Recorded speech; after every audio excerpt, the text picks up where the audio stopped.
Good morning, good afternoon. This is God's Warrior, and I wanted to talk to you today about a subject that a lot of people don't like to talk about: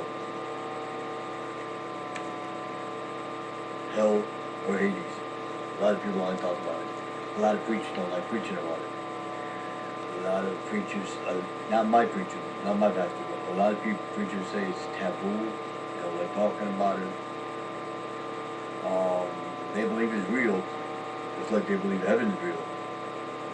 But they just don't like preaching about it. I don't know why, but I guess that's another subject.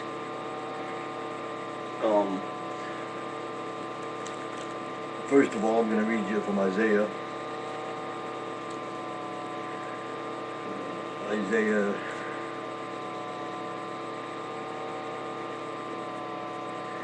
Isaiah 14, 12, 17.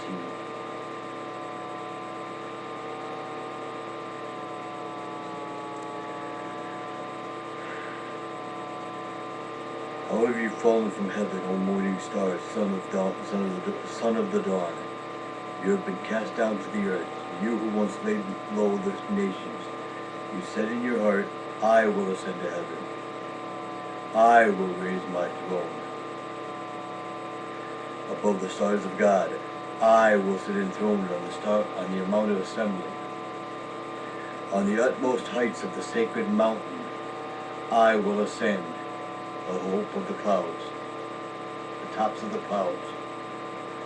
I will make myself like the Most High, but you are brought down to the grave, in the depths of the pit. Those who see you stare at you, they ponder your fate. Is this the man who shook the earth and made kingdoms tremble, the man who made the world a desert,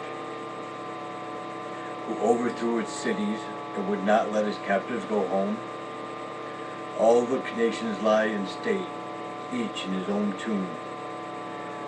But you are cast out of the tomb like a rejected branch. You are covered with the slain, those who pierced by the sword, those who descend to the stones of the pit.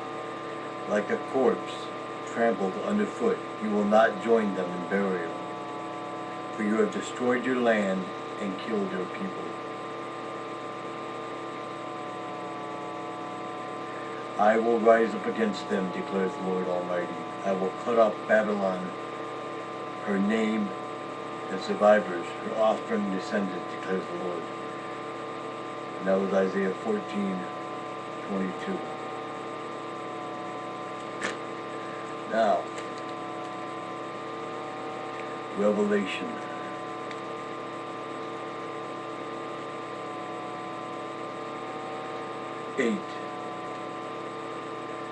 When he opened the seventh seal, there was silence in heaven for about half an hour. And I saw the seven angels who stand before God and were given seven trumpets. Another angel had a golden censer came and stood at the altar. He was given much incense to offer with the prayers of the saints on the golden altar before the throne. Smoke of the incense together with the prayers of the saints went up before God.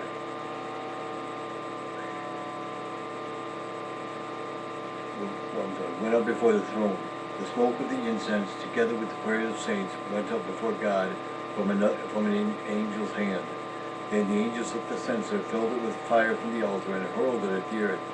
And there came peals of thunder, rumblings, flashes of lightning, and an earthquake.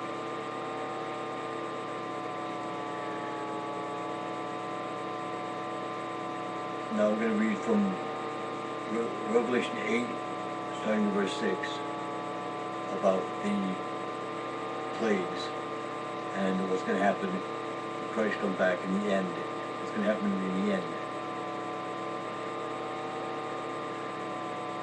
The first angel sounded his trumpet, and there came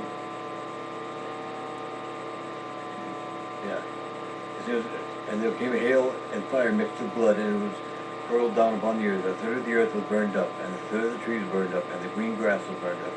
The second angel sounded his trumpet, and something like a huge mountain all ablaze was thrown into the sea. A third of the sea turned into blood, a third of the living creatures in the sea died, and a third of the ships were destroyed.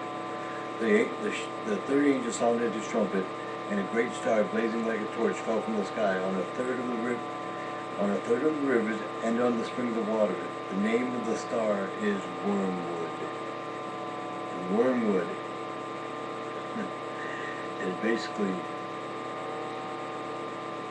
like in hell. It's a little worm. Wormwood is basically, I mean, it makes I mean, if they were to come down right now, the wormwood, it would make the water taste so bitter you wouldn't even be able to drink it. I mean, it would taste like worse than hazardous waste, I'll tell you that. A third of the waters turned bitter, and many people died from the waters that had become bitter. The fourth angel sounded his trumpet, and a third of the sun was struck, a third of the moon.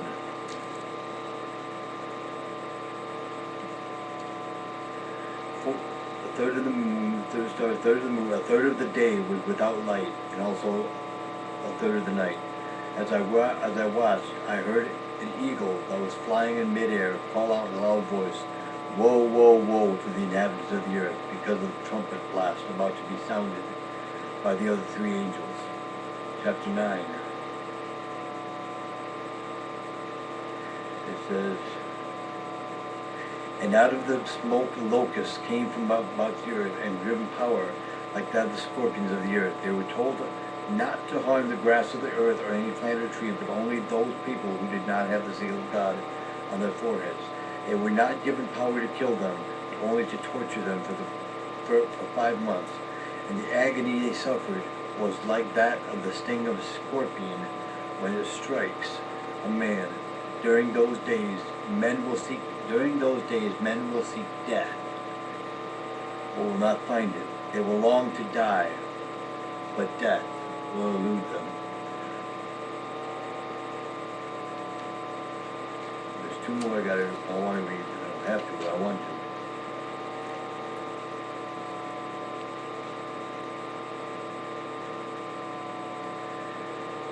He says, "The sixth angel sounded his trumpet, and I heard a voice coming from the horns of the golden altar that is before God. It is said to the sixth angel who had the trumpet, 'Release the 4 angels who are bound at the great river Euphrates,' and the 4 angels who had been kept ready for the very hour, and the day and the month and year were released to kill a third of mankind. The number of mounted troops were 200 million. I heard their number."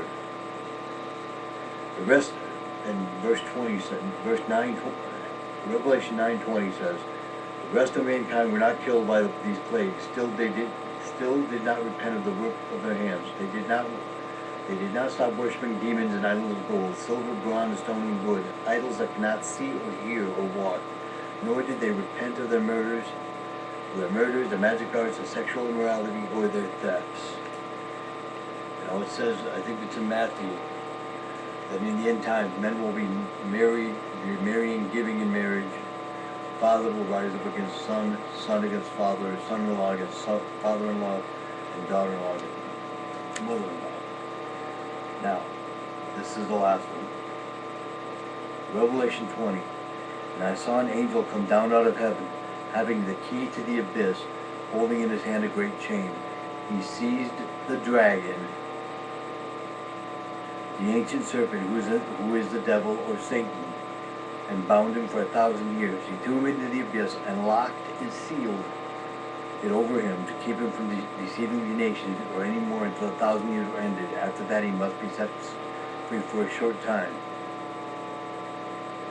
When the 1,000 years are over, Satan will be released from his prison and will go out to deceive the nations in the 4 corners of the earth.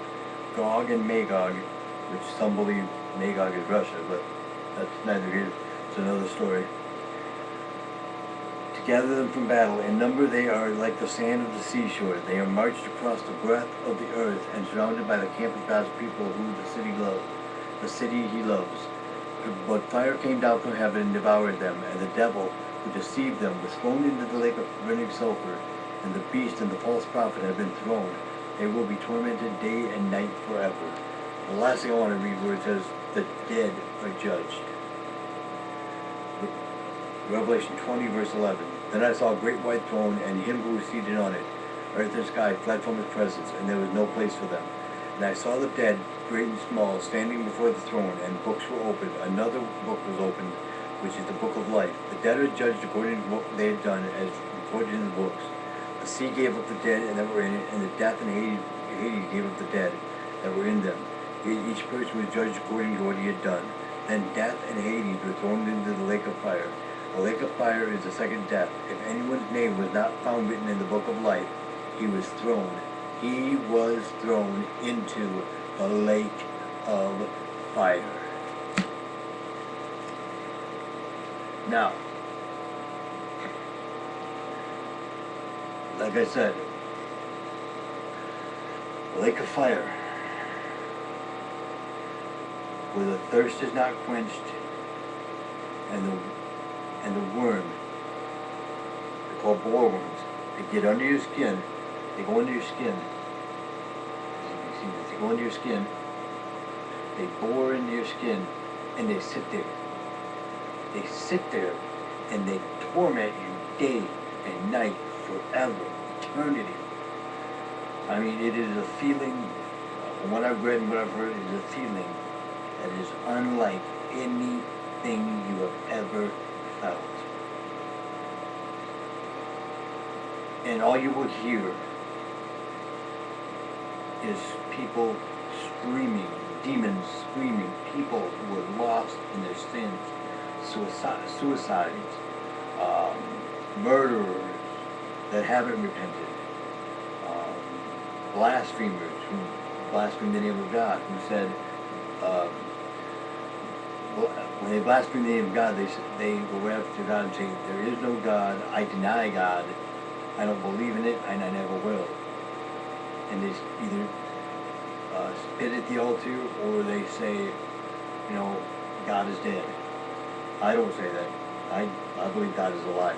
He is alive. Like I said yesterday, Buddha, dead. Krishna, dead. Allah, dead. Christ, alive. Satan, dying and soon to be dead. God is raising his army. He's raising an army of believers. And one day Satan will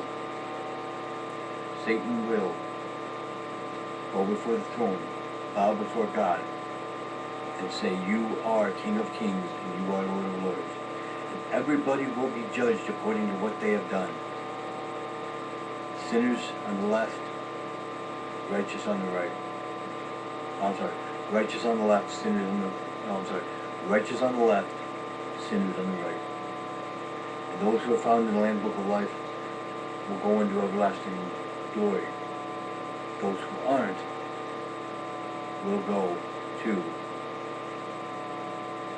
everlasting torment. There's a book, or there's a series called Affabel. A-F-F-A-B-E-L, Affabel. And I was hardened to it. And if you want to send me a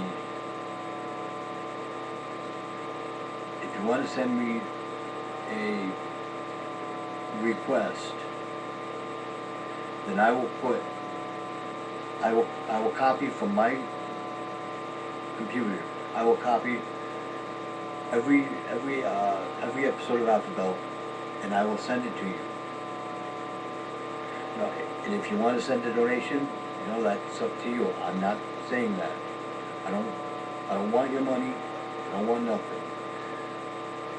But if you request Affabel, I will send you a copy. Or there's another movie called Dante's Inferno. I can't copy that, but you know, I can't copy that. But if you want a copy, let me know and I will get you a copy and I will send it to you. Anyway, as I was saying, I'm probably gonna have to. I'm gonna be cut off here in a minute. I'm gonna have to come back. But anyway, as I was saying, hell is a real place. Heaven is a real place. Hell is full of torment. Hell is not a fun place. I mean, it says in, I think it's John, I'm not sure, but I think it's John, where there was a beggar named Lazarus who sat into a trans gate, you know, feeding off the scraps that the rich man threw out.